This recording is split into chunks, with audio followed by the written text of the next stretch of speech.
इस पूरे बिहार में 100 में सिर्फ 2 आदमी को यहाँ सरकारी नौकरी है। 100 में सिर्फ 5 अति पिछड़ा और दलित समाज के लड़के मैट्रिक पास करते हैं। 100 में 60 आदमी के पास बिहार में एक धूर जमीन नहीं है। ये कहता है कि हम सामाजिक न्याय कर रहे हैं, सबके बच्चों के लिए पढ़ाई, भूमिहीन को जमीन, और आपको रोजी रोजगार करने के लिए जब तक पूंजी पैसा नहीं होगा तब तक समानता समता मूलक की बात करना बेमानी है। इसीलिए जन सुराज का समता मूलक समाज का 5 सूत्र है। नौकरियों में आरक्षण जो है वो बना रहे, लेकिन साथ साथ जनसंख्या के आधार पर राजनीतिक भागीदारी मिलना ही चाहिए। मिलना चाहिए कि नहीं मिलना चाहिए? जरा हाथ उठाकर समर्थन कीजिए। मिलना चाहिए कि नहीं मिलना चाहिए? तो अति पिछड़ा समाज को जन सुराज से 70 सीट अति पिछड़ा समाज को दिया ही जाएगा। यहाँ बगल में एक दल है, एक पीछे दल है, एक उसके पीछे दल वाला अपना बंगला कब्जा किया है। ये तीनों लोग मिलके 70 आदमी को अति पिछड़ा समाज का टिकट नहीं दे सकता है। जन सुराज के नेताओं ने तय किया है, नहीं, इस बार 70 अति पिछड़ा समाज के काबिल लोग बिहार में चुनाव लड़ेंगे। खाली टिकट नहीं पाएंगे। गरीब से गरीब घर का लड़का अगर उसमें काबिलियत है तो जन सुराज अपने खर्चा पर उसको चुनाव लड़ाएगा, खाली टिकट नहीं देगा। तो पहला है नौकरियों में आरक्षण बना रहे। दूसरा है जनसंख्या के आधार पर आपको राजनीतिक भागीदारी मिले। लेकिन 3 और बात, शिक्षा के लिए जब तक गरीब का बच्चा पढ़ेगा नहीं तब तक उसको आरक्षण का लाभ नहीं मिल सकता है। इसलिए जन सुराज ने कहा है, जब तक सरकारी शिक्षा की व्यवस्था सुधरे नहीं, कैसे कि लालू नीतीश ने यहाँ शिक्षा व्यवस्था इतना खराब कर दिया है, इसको सुधारने में बरसों लगेंगे। अभी आप देखें, एक शिक्षा अधिकारी पकड़ाया है, 1 रूम रुपया भर के उसके यहाँ पकड़ाया है। नीतीश कुमार अपने को ईमानदार बता रहे।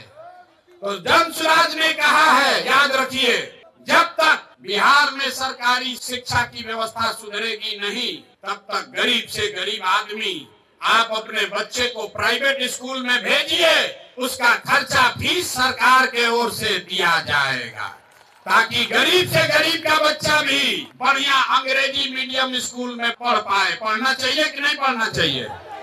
इस चीज का समर्थन जो लोग कर रहे हैं, जरा हाथ उठाइए, जोर से बोलिए। आपका बच्चा प्राइवेट में पढ़े, उसका फीस सरकार को देना चाहिए कि नहीं देना चाहिए? खाली नेते लोग का लड़का अंग्रेजी स्कूल में पढ़ेगा, गरीब का बच्चा भी पढ़ना चाहिए। और चौथी बात है भूमि सुधार। पूरे देश में 100 में 38 आदमी भूमिहीन है। बिहार में 35 साल से समाजवाद का नारा देने के बाद भी 100 में 60 आदमी भूमिहीन है। तो भूमिहीनों की संख्या कम हो, इसलिए जन सुराज की जब सरकार बनेगी तो 3 वर्ष में भूमि सुधार यहाँ लागू किया जाएगा, ताकि भूमिहीनों को जमीन मिल सके। और जिसके पास जमीन है उसको डरने का जरूरत नहीं है। अभी आपके पास जमीन है, उसका आपको कोई लाभ नहीं है। उसका लाभ सीओ बीडीओ लूट रहा है दाखिल खारिज सर्वे करके। एक बार भूमि सुधार लागू होगा तो जिसका जमीन है उसको भी फायदा है, और जो कर्मजरुआ पड़ा हुआ है, बहुत सारा जमीन गलत बेनामी पड़ा हुआ है, उन जमीनों का इस्तेमाल करके गरीबों को यहाँ जमीन मुहैया कराया जा सकता है। जिस राज्य में विनोबा भावे ने इतना बड़ा आंदोलन किया, आपको पता ही नहीं है कि लाखों एकड़ जमीन जो सवर्णों ने, ओबीसी समाज ने जिनकी जमीन थी, उन्होंने जमीन दान किया था गरीबों के लिए। विनोबा जी के कहने पर वो जमीन किसको मिला, किसी को नहीं पता। वो जमीन सब अंदर बांट कर दिया। लाखों एकड़ जमीन, किसी को पट्टा मिला, किसी को उस पर काबिज करने का अधिकार ही नहीं मिला। इसलिए बिहार में भूमि सुधार लागू होना चाहिए। और 5वां आधार है पूंजी के वितरण में समानता।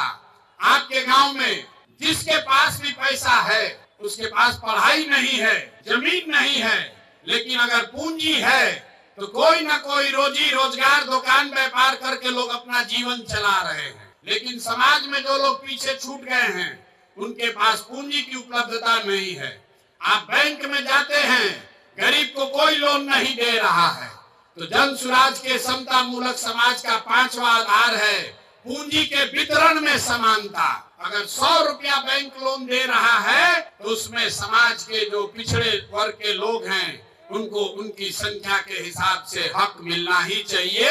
ये 5 बात लागू की जाएगी तभी बिहार में आप समता मूलक समाज की परिकल्पना कर सकते हैं।